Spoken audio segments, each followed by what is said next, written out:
2.2, number 35, is another problem where we're asked to numerically estimate a limit here. This one, a limit as t is approaching e. And this is not a bad time to remind everybody of how we read these things right here. When we're talking about a limit, whatever this letter is right here, in this case t, that's your variable. This number here that your variable is approaching is a constant. So just a quick reminder for everybody that e is a very famous and useful irrational number in mathematics, kind of like pi is, and the approximate value of e is about 2.718. Now, like pi, this number is irrational because it goes on forever, and it never ends, and it never repeats, but if you can remember that it's roughly 2.718, you should be doing just fine. So just like the last problem here, the first thing that I did is I went to my calculator and I defined this function, and I called this one f of t, and said, okay, that's going to be equal to, and here we go, stacked fraction,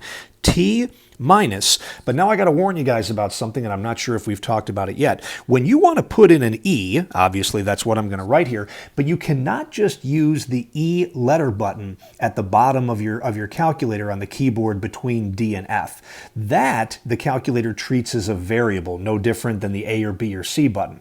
What you're going to have to do to get e in here, which is Euler's number, is use the e to the x button that's located on the left-hand side of your keyboard here, 2 to the left of the number 1. So you're going to go ahead and hit e to the x, and then when you need to put an exponent in there, just type in a 1, everybody. So e to the first power is how we'll type that one in. And then on the bottom there, we're just going to put, oh, okay, here we're going to go natural log, and your calculator is going to automatically put a parenthesis there. So you're going to put your t, remember to close that parenthesis, and then put the -1 at the end of all that. Now, one thing to talk about here, guys, remember that a limit is your y value that your function is approaching and might not actually hit. We don't really care what happens when t becomes e. We just want to know what happens when it approaches e. But just for fun, because this happens a lot, if we were to let t actually become e for a second, let's take a look at what would happen. That would become an e, that would become an e. Don't bother writing this down. Your numerator is now e minus e, which is 0, and in the denominator, the natural log of e, which is something we should know, but you guys didn't necessarily convince me of this fact after your first test. The natural log of e means e to what power is equal to e? That's 1. So this is now 1 minus 1, 0 over 0, which is undefined. And as I've told you guys before, that happens on about 99% of the limit problems that we're going to deal with out there in the world. So now that we've got that typed in, let's go over to our table again and let's work on populating this. Now, what I usually do is pick a value that is, and this is my typical way of doing it, 3/1000ths less than this particular number right over here. Now, that's a little bit shady right here since e isn't exactly 2.718. But remember, guys, we are estimating a limit. It doesn't have to be perfect. So I'm going to go ahead and put 2.715 here for starters. And then, as I believe I've shown you guys in class, this should change itself automatically and just start adding 1,000th to each of these numbers right here. Now, 2.718, let me do this in red, 2.717 should be there. This is the number that we're really interested in as t is approaching e, but we don't actually care what happens when the function actually gets to that value. So just ignore that, and let's start paying attention to what happens after. 2.719, 2.720, 2.721.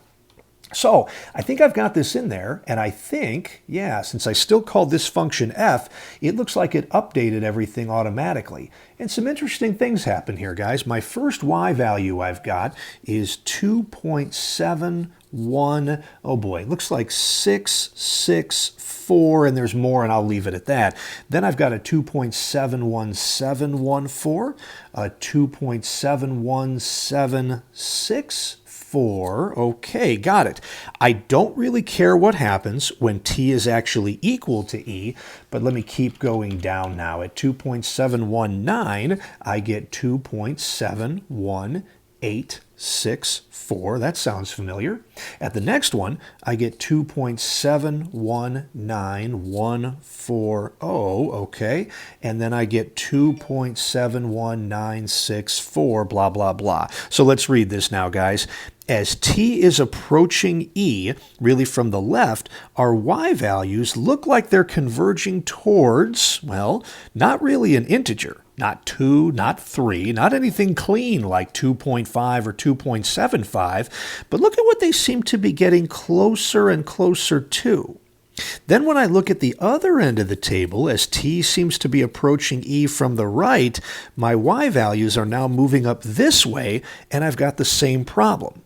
So my answer here, guys, is going to be some mythical y value that is in between these two values right here, somewhere in between 2.71764 and 2.71864.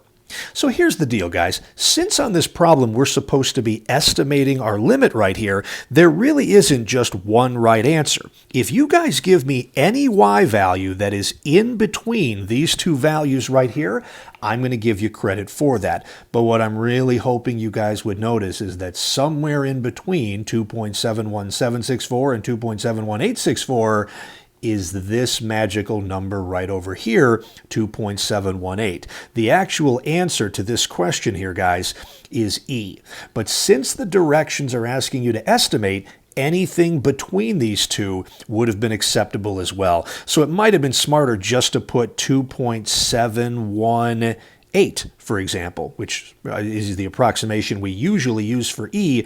Any one of those would get you full credit for this problem.